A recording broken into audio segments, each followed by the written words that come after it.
In which he's wearing sunglasses is Connor Stalions, the Michigan staffer who was at the center of the sign stealing investigation. Again, these videos, what you're seeing there is that fellow on their sideline during a September 1st game against Michigan State. Michigan State, of course, plays Michigan later in the year. Michigan beats them 49-0. And now the questions seem to be, is that Connor Stalions on the Central Michigan sideline wearing Central Michigan gear? And I suppose we are to believe that no one noticed that he was there, if indeed that is the case. I can't make any sense of this. Paul, help me. What should I be thinking about this? I think you have to start looking at the crumbs, Greeny, and they're more than crumbs right now. They're foot-long loaves of bread that are indicating that this entire program has something extremely nefarious going on. Now, I can't sit here a couple hundred miles away and say I know for a fact that Jim Harbaugh knew, but it's beginning to be pretty apparent that someone in that athletic department and someone in that football complex knew what was going on. And I realize Jim Harbaugh can't comment publicly about the NCAA, but he can have representatives to come out and deny it. The school can deny it. And so far, I'm hearing crickets from the University of Michigan, and that's a very bad sign for this school moving forward. Now, Heather, you told us earlier that this does not figure, well, I'll let you say it, because your end of this primarily is the college football playoff. Michigan is unbeaten. They are third right now in the first rankings, which came out last night. But that is sort of meaningless because they're going to get cracks at Penn State and Ohio State. By the time this is all said and done, they could easily be at number one. How will this investigation impact their playing in the college football playoff at the end of the year? Well, the only official statement that the CFP has given on this in that regard is that as long as a team is eligible for a bowl game, it is eligible to be ranked by the committee. And Bill Hancock, the CFP executive director, and the committee chair, Boo Corrigan, were pressed on this multiple times by reporters yesterday about how it weighed into the committee's decisions. And the answer was it did not. Michigan was evaluated based on what they have seen on the field. Now, I have talked to former committee members who have said, well, they step out of the room and they have their lunch together and they're talking in the hallways. Will they talk about this? Absolutely. But when they come back in, Boo Corrigan will remind them of the protocol and that they have to follow it. And also, Ward Manuel, Michigan's athletic director, is on the selection committee. He has to walk out and recuse himself. There is a lot of respect for him in the room. Hancock said yesterday that it was not an issue in the room at all for them. Paul, well, I'm being told that you are smiling while she is talking. What are we finding amusing here?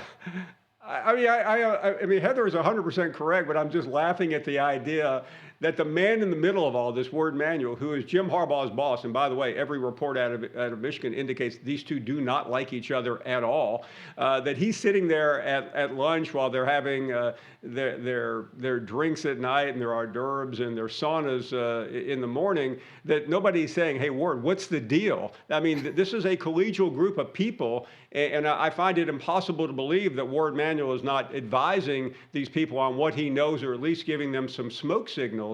I love the committee. They can look at every nuance and every PowerPoint, but they can't look at the elephant in the room and potentially one of the biggest scandals in college football history, that you're about to be number one team in the country down the road, could be as scandalous as any program we have seen in a long time. Right. It's a scary thought. So then let's go. Heather, did you want to jump in there? Go. Well, I did want to say that it's important to remember from the committee's view that these are allegations, right? That's the point from their perspective, is that it is for the NCAA to police them or the Big Ten. And neither of those things have happened yet because the Big Ten hasn't opened an investigation into that. That is completely Tony Petitti's decision. But I would be shocked, to Paul's point, if Ward Manuel at the beginning of the meeting on Monday didn't address the elephant in the room and then everybody moved on from it. I don't know what he said. I don't know if he said anything, but I would be surprised if he didn't say something and just clear the air and they get to move on.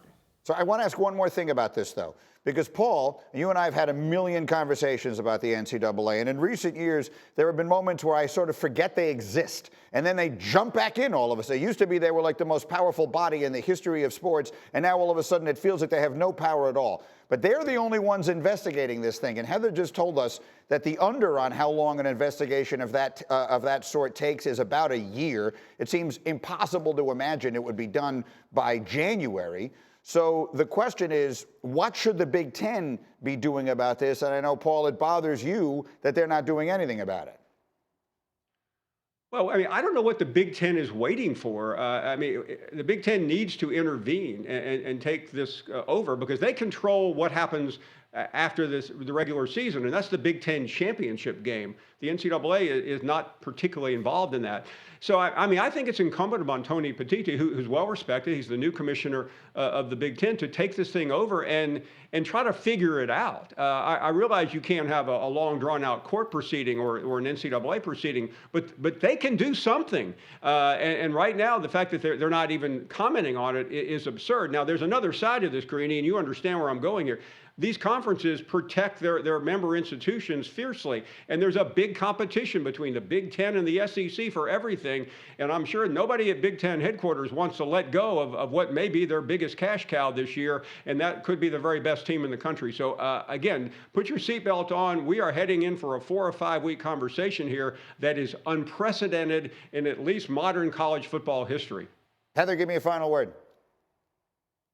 I just want to remind everyone that while we're focused on this, don't forget the 10,000-foot view on Michigan, which is Jim Harbaugh's self-imposed suspension for the first 3 games of this season.